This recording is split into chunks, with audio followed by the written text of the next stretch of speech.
for that reason. Oh, hi, I didn't see you there.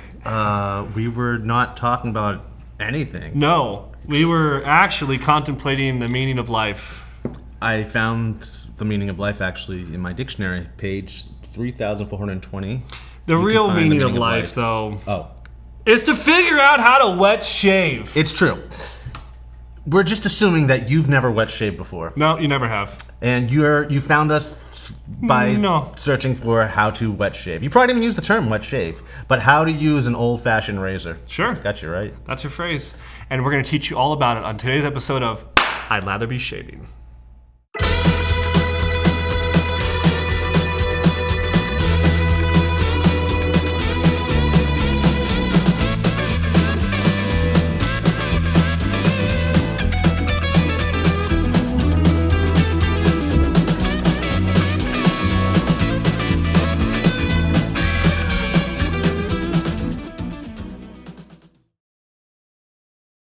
Hey, and welcome back. I'm Douglas Smythe from PhoenixShaving.com, and to my left, Matt Pisarcik, Razor Emporium. Today we are going to be looking at, well, as we mentioned in the intro, how to wet shave. This is for those of you who, well, are coming to wet shaving for the first time. You just tossed the cartridge razor, or maybe you haven't yet. You're holding on to it just in case. You just tossed the That's cartridge how we think razor. about cartridge razors on this show. Regardless, you just tossed that, or maybe you're holding on to it just, while you get your feet wet with wet shaving.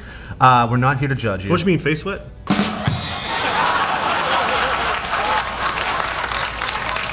Anyways, so where to start? Wet shaving. Well, what is wet shaving, man? Why do we call it wet shaving? We call it wet shaving because you are doing the antithesis of dry shaving, i.e. electric shaving. You are wetting your face, wetting your whiskers, using soap, generating a lather, and performing, stubble reduction. Now, some people leave it right there.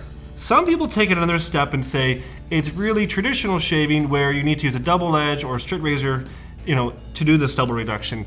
Some people like to disagree about that all you need is the water. People will argue about anything. Oh yeah, we know that. I can tell you, I personally use the term wet shaving or traditional wet shaving just to differentiate what I'm talking about. Sure. Back in the day, Grandpa just called this shaving. Right. But now that we have cartridge razors and safety razors are back on the fold or in the fold, to make it so you understand what I'm talking about, I will use the term wet shaving. Okay. And I also, whenever a brush or soap is involved, Agree to I disagree. consider that wet shaving. But what? I disagree with me. We're both wearing red. Yeah. Well, Anyways, so what you will need to begin your first bout, unless there's something else you No, like. I'm good. I also would agree that this is called wet shaving. I wouldn't call it traditional shaving. I think that's dumb. Wet shaving. Traditional wet shaving. Anyways, so what you're going to need is a safety razor. And I don't really care where you get your safety razor from. Or a straight razor. Or a straight razor. But you probably should start with a safety razor just because there's a fixed angle here already on the blade guard that otherwise you'd have to learn that with a straight razor. I'm not saying don't start that route. If you want to, by all means go for it. But this will already give you that fixed, you know what I'm saying? I tell people all the time that a straight razor is like full manual transmission on a car, right? This is like paddle shifters, where it's kind of like it because, like Doug said, you have to figure out that angle, and once you find that angle, your job is now to maintain that angle using your arm, not your wrist. Okay, and then number two, you need to learn how to use a light touch, just a little bit of pressure. Yeah. Both these same concepts will translate to straight razors, but it's much easier to learn on a safety razor. Yes. So back to the safety razor. What type should you start with? Straight bar. Let's look at the guards first here, what we got going on here. This one's scalloped, if you will. There's a few to choose from. This is a straight bar, scalloped bottom plate. But you could start with an open comb too. I don't see any problem with that. Or just a regular straight bar.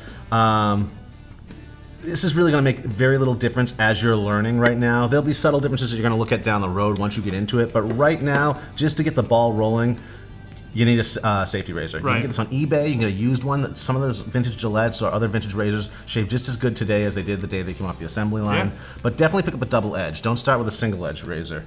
It's a whole other angle that we'll probably get to in another episode. Right. The other thing you're going to need to go with that is, of course, blades. And like Doug said, I think pick any handle. There's a million different handles, and to think that you're only going to use one handle and this is your first and only handle is very naive. If you enjoy this, like most people do, you're going to probably end up buying a couple more. But what you really want to do... By handle, you mean razor? Yeah, razor handle. Okay. What you really want to do to tailor that razor handle is to get a variety pack of blades. And this is really going to make the most amount of difference right off the back. So we have this little variety pack here. This is something we sell. Can I have one of those blades? Sure. Astra, por favor? Sure. But we have this little tiny guide on the back that kind of tells you different aggressiveness levels. Green or blue? Green, please. Green, please. And that's just, it is a subjective rating, but I've been told many people agree with the rating or generally agree with the rating. And we always tell people, you know, if you only think you need feather blades, I hear this all the time, I'm not sure if you do, like, oh, I'm gonna buy 100 pack of feather blades to start off with. That's a rookie move right there. Very rookie move. Don't do that. Don't be that guy. It is a good deal for 100 blades for like 15 bucks. Who wouldn't want to buy that? But it would be just as naive of walking into a liquor store on your 18th birthday and buying a keg of an unknown beer you've never had and say, well, a few kegs. This is a value, I better get it. You have to try a little bit. Try a little bit. That's why we recommend picking up a sample. Hold on, did I say 18th birthday? I guess it's 21. Depends where you are. Canada, 18th. Yeah, that's true. Take off, eh? You hoser. Regardless. So we're going back to the safety razor. Yes. Now you get this thing. How the hell do you open it? Do we have a twist to open? Yes. Okay, so there's a couple different varieties. This is a twist to open. Notice how you twist to open it. The silo doors open at the top. In that case, super easy to load. You would just take your DE blade. Also known as TTO. If you see that or read that, that's what it means. And you would just drop it right in there. Boom. Like that. Close it up. You're ready to go. Super simple, and you know maybe you own. Is this a? It's a Wishi. It is a Wishi. So in the stores, you will see Wishis marketed as Vanderhagen or Micro Touch. Yep. Cheap razors, and not a bad place to start. They're very, very, very mild. And very, very, very cheap. So you might want to start there. This, however, is a 3-piece safety razor, and what you have to do is untwist the handle. Again, it's 3 pieces: the handle, the base plate, and the top cap. And now, to load this, you would simply drop the blade on those 3 prongs. There we go. And then... And Doug is demonstrating, I think, the safest way to load a 3-piece razor, which is a great way. Load it from Matt. Yeah, load it from the bottom up and kind of build it like a sandwich in your hands. You know, top plate, blade, guard, handle. And so that's how you load a safety razor, first and foremost. So now, what do we do, Matt? Where are we going from here? Well, now you're supposed to create a lather. And you know, but to do that, you first need to get your face wet. Maybe the best way to do it is to take a shower first. I think that's always a good way. Sometimes even, you know, shower. Because it hydrates the whiskers. It makes the whiskers softer and easier to cut and fatter for the blade to grab onto. So it's good to hydrate them first. Now you can do this with a shower, which again we think is the best way to do it. Do we really just say fatter? Can we say larger? Yeah. Larger. Okay. Matt takes offense to these. He's very delicate this season. And anyway, so a shower or a hot towel. You don't have to overthink this though. I mean, you just wetting the face and letting it sit for a few minutes, the water on your face will aid in softening and preparing the skin for a shave. So it's however you want to approach that. Again, I think the shower is the best method. Yeah, and then you probably are going to see a lot of different people recommending pre-shave products. This is a tiny little sample of the Parasso pre-shave product. You're going to probably get a lot of mixed reviews on pre-shave. Some people love them, some people hate them. There's oils, there's lots of different options. If you really want to, you can go down that road. I think for your first shave, you really should just experience a straight up soap and brush. Just soap and razor, brush. Just to understand the concepts of what's going on here. I will say though, if you do go the pre-shape oil route first, if you're gonna use a pre-shape oil, use your non-dominant hand, for me it's my left, to apply the oil, just so your hand doesn't stay greasy when you're holding this. Yeah, my experience, this is just Matt's personal take. I'm not a huge fan of oils. I always found they clog up razors. They gunk them up. They gunk them up. Bitch to clean the hairs out of your razor after the fact. Yeah, it's just like, I think for your first shave, avoid this because it may give you this really wrong impression about clearing out the hair off a double edge. Because that's one of the big things that people love about double edge razors is they're not like a cartridge razor, which is so hard and the hairs always get gunked up inside the cartridge, little foils. Yeah, it's... Whereas a double edge is so clean. And I remember the first time I showed my wife a double edge razor, she loved it because you could truly clean it all out. It's not like it's full of all this gunk and grime like and skin. An American-made engine versus a Japanese modern engine, like a classic, like 1955 Chevy. You can open this up and clean it all. You can do everything yourself. Yeah, okay, I like that. You know. So, sorry. So, anyways, The lather. The lather. So we're going to say hop right to the lather. Now there's two things you can do. You can bowl lather or you can face lather. I recommend you bowl lather first your first time just to get it right in front of you so you can see, the visual aspect. You can see how to do it and what's going on there, how much water you may have to redip the brush to add back to that, but you can see it. So maybe start with a bowl lather first, and then if you want to, down the line, move over to just creating lather on your face. Right. The consistency you're going for is like Cool Whip. So you're going to find... Or yogurt. Yeah, yogurt, Cool Whip. So if you are adding too much water, the symptoms are going to be it's really bubbly and too thin. Airy. Yeah. If you're not using enough water, it's going to be dry and flaky and drying up or caking on your skin.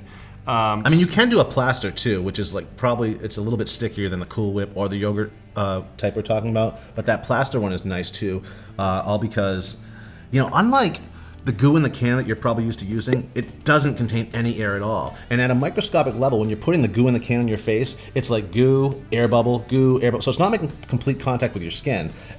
Unlike when you're creating your own lather, you are actually creating this thick lather that is making complete contact with your skin. So it's just more protective of your skin. So just remember that when you're creating the lather. Because the big air bubbles, air pockets that you will see when you're first trying to create one, you don't want that. So don't add any more water, just start whipping it up. But if you're doubtful of what's going on, then add more water. Does that make sense? When in doubt, at the end of the day, with any soap, artisan especially, add more water. Okay, good tip. I think the other major tip that I would like to convey that I hear all the time is that, rather than, yes, a bowl is great to visualize and see it, but make sure that you're not spending so much time in the bowl and then you're not just doing one of these and kind of painting on the lather. This is not going to do anything for beard prep. Because you can have this amazing lather in the bowl, but you are not shaving the bowl, you are shaving your face. So make sure that you spend time, yes, building in here, but really spend some time building it on your face, meaning make big swirls. Exfoliate. That's what the job of this brush is to do. It's not a fancy tool to just avoid having to get cream on your fingers. It's not some application tool. It is a building tool. It's a hammer. It is meant to make the lather, not just apply it. It's a paintbrush. Yes, but I would go a step further though. Okay, I like that. It's a hammer. It's a hammer. If I had a hammer. I had a hammer, I'd hammer in the morning, I'd hammer in the evening, all over this land. If I had a hammer. Anyways. La la la la la la la. Oh, no, Matt. No, wrong song. Okay. So yeah, you're creating exfoliation. Also, the whole key of the lather is keeping the moisture on your face too, thus softening the fur even more. So keep that in mind too. Another thing to keep in mind, actually we're just going to get to this as we go. So now we've created a lather in the bowl, right? Yes. We're ready to apply the lather. So we don't dry your face off with a towel first, just apply it over your wet face, the lather. Now I keep in mind the direction that I'm going to be shaving in when I'm applying lather, and I'll apply the opposite way to lift the hairs. Yep, hairs go up. So you apply the lather first, all over the face, so on and so forth, and now it's time for your first pass. Because you're probably going to do more than one pass when you're shaving. Unlike cartridge razors, I only did one pass back in the day. How about you? Yeah, one pass. I still only do one pass, sometimes two. I'm a blade buffer though. Yeah. Advanced technique. So you need to make your first pass, and the number one thing to do is to take a look at the direction of your grain pattern and the hair growth. Don't get involved with looking at some chart online or thinking that you are this typical guy that's doing this.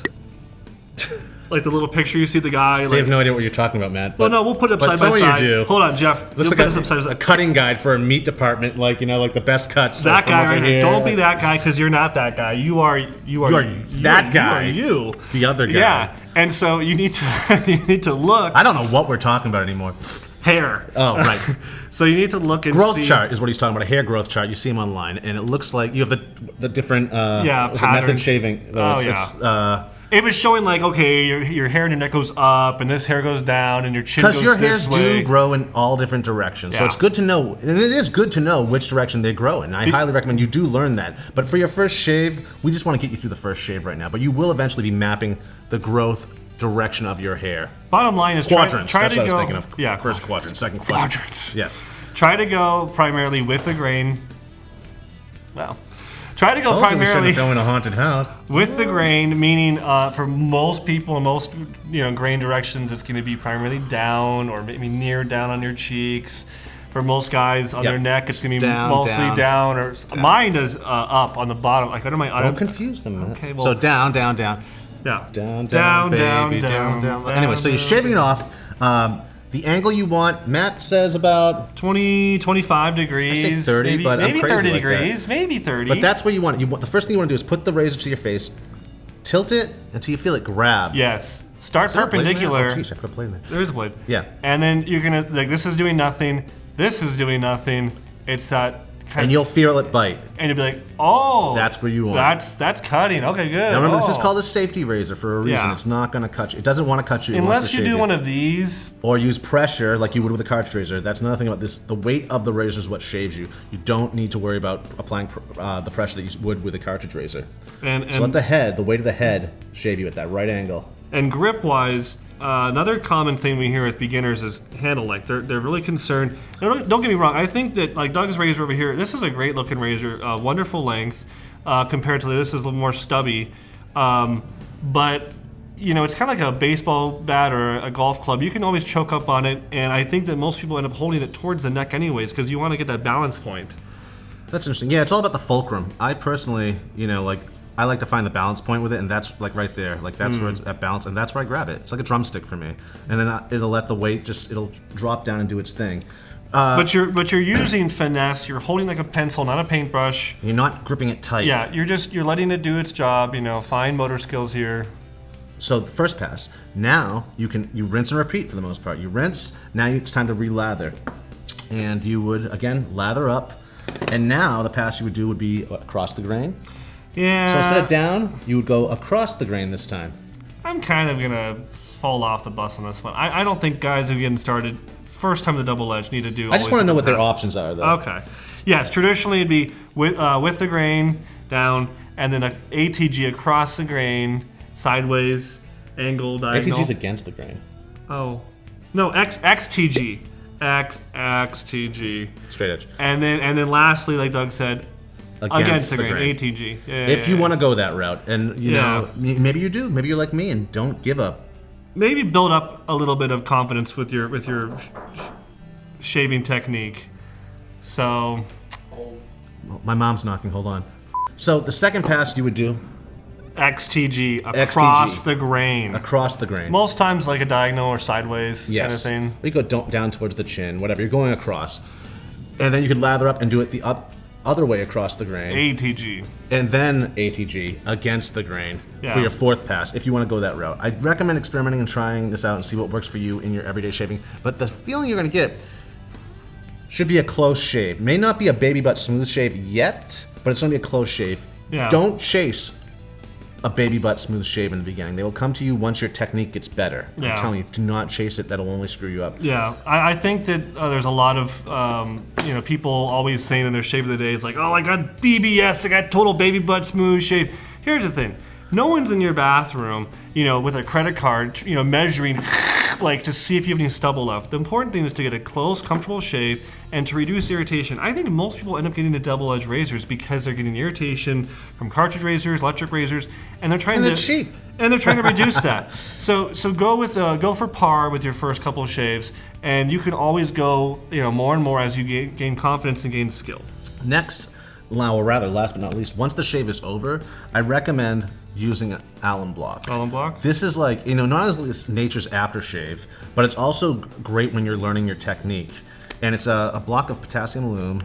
It's a mineral. It's a salt block for the most part. You wet it and you apply that afterwards, and it's like kind of like wiping a river rock on your face when it's wet. That's when you keep in your pocket. It's the same feel, but you're rubbing. Everyone's looking at me weird on the set, but you know what I'm talking about. Yeah, river And rocks. you were a Boy Scout. You don't remember river rocks? The ones you'd skim like. I was a Boy Scout. Anyways, we'll get to that. But yeah, you wet this under the faucet and rub it on your face, and if it stings, that means your technique's a little off. That is true. It's kind of like the little indicators, like, oh, right here. It's I an got a little indicator. too close Yeah, right there. That's true. So That is a it good tells you point. where to watch your technique. When your technique gets better, however, it won't sting anymore. So And it's good to have in the kit. another good thing to recommend is if you're getting started, get a balm. Do not get a alcohol splash. Oh, I disagree with that. Well, that's fine. Get a balm, something that's a non-alcohol, lotiony kind of thing that is going to help soothe your skin, because the number one thing people tell us when they're getting started is their skin is a little dry, a little sensitive, because you're exfoliating a lot more with one of these than a cartridge. So I disagree with that too. all I think right. the reason why, okay, first of all, most men think they have sensitive skin out there, and I'm here today to tell you, you don't. The reason why we think this is because we've been abusing our skin for years by using cartridge razors. That one-size-fits-all cartridge razor, taking off layers and layers of skin every time we drag it once agree across with our that. face.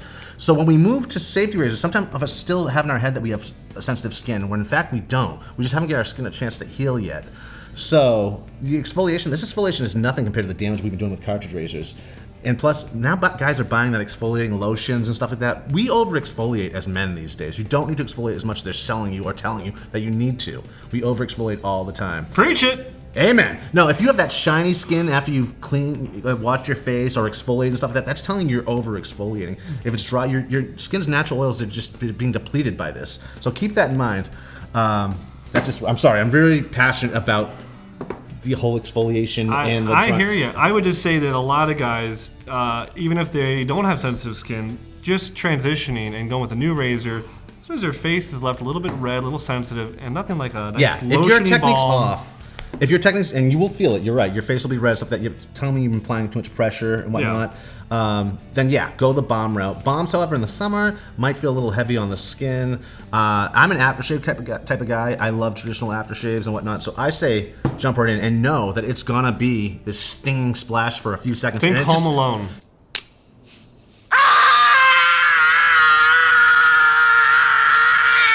Think you feel alive when it's like, that's why I cut myself. No, but it's just that same, like, it's awesome. And it's nothing like a splash of aftershave to wake you up in the morning. Speaking of aftershaves, What? Matt, we didn't start the episode off with Windjammer. This Avon class. Look at this, look at Oh. this. Now this looks like a book. I just totally shifted gears on all of you. But this looks like a book. We were talking about alcohol aftershaves. Avon did it first. But yeah, check this out. This is really, This is our aftershave of the day. and I can't actually, I'm being rushed over here. Hey, no one's rushing me. There we go. Look at this stuff. It let's looks try it like out. a book. So yeah, I'm curious to see what Matt. I think this one is. It's Windjammer. Does it smell like books too? No, it's a dirty it's old nautical. No, it's nautical. library. This is an Avon aquatic scent that I think that it's really sophisticated when it comes All to right, Avon. let's try it. Home Alone time. I know some of you. This is your first time watching us. Typically, we begin an episode by using a new vintage aftershave, new to me vintage aftershave, and throughout the episode, we'll tell you about it. We Smells kind of good. screwed that up. We get so excited with this whole wet shaving thing. Just so excited. But yeah, what do you think? It's not bad. It's like a citrus, Yeah. piney, Citrus piney, I like it. pepper. Yeah, it's good. It's aquatic. It's great. So anyways, that's Windjammer, and it comes in many different decanters and bottles, but this one happens to come in the shape of a book. Ah. That's making it cooler. Well, for another story, another time, we're going to also want to tell you that making your first lather, getting through your first shave is not that hard. And to demonstrate, we are going to make a lather not with one hand, not with two hands, But with 3 hands. no Oh, hands. no hands. No How do they do hands. that? What do you mean? You'll see. You got a pretty mouth.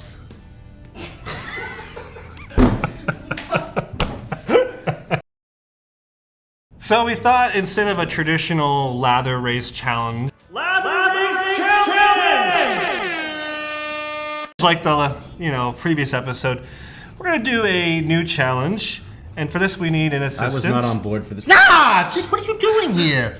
And we are going to use not our hands, but our mouths to make a lather. Wait, what are we doing? 2 guys, 1 One girl, girl. 2 cups, 2 brushes, one mouth. lather. Oh, wait. Okay, so things are gonna get weird. I'm sorry again if this is your first time watching one of our shows. It's gonna get weird. We're gonna get kind of weird. So now walk me through this. So I have to grab this with my mouth, load it in here, Yep. and then create a... On your marks, get set, Whoa, go! No, I have to hold it. You can't get a handicap. Oh. Doug, it's like you don't even want this.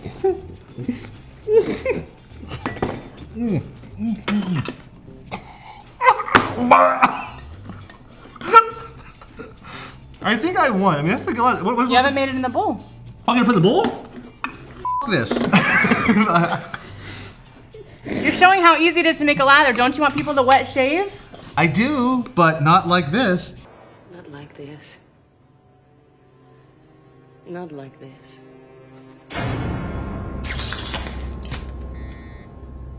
Too late.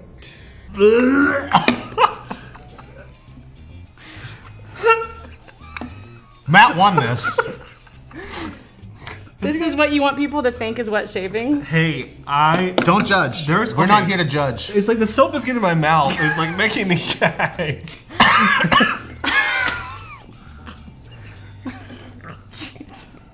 Well, you gotta give him an A for effort. That's actually better than a lot of people's first lap. He did it. We got it. Oh! We were at a loss for today's challenge, and Matt had this great idea that he's been practicing, it seems. But I'm gonna give this to Matt. How about you guys? Yep. I mean, that's a pretty good lather there. That is not a good lather. Matt, why don't you demonstrate a real lather just so folks at home, if there is in fact their first time watching. Well, agitate. He's loading the brush first. This is how you make a Agitate. lather. You load the brush first, which means put the soap in. This is a face lather. So now he's gonna be building the lather on his face. And just like that, you got a nice Santa Claus beard lather. Not really Santa Claus, but a budding. Yeah. This isn't his best lather, folks. However, I think it would pass. that would definitely pass. And I can't even see what I'm doing. I have no mirror. You don't need one. I You're don't. like a ninja. Well, my ninja skills are confirmed. You're welcome. Once again, folks, if I don't even know where to go with that. I will say though, thank you for watching, and today's prize is not necessarily Atomic Age Bay Rum, but why not? In order to win this, just like, comment, and subscribe. But be sure to definitely comment below, and you'll be entered in our giveaway. Our weekly, bi-weekly, whatever week, don't touch me, giveaway. And that's that. We'll see you next time on A Lather Be Shaving. So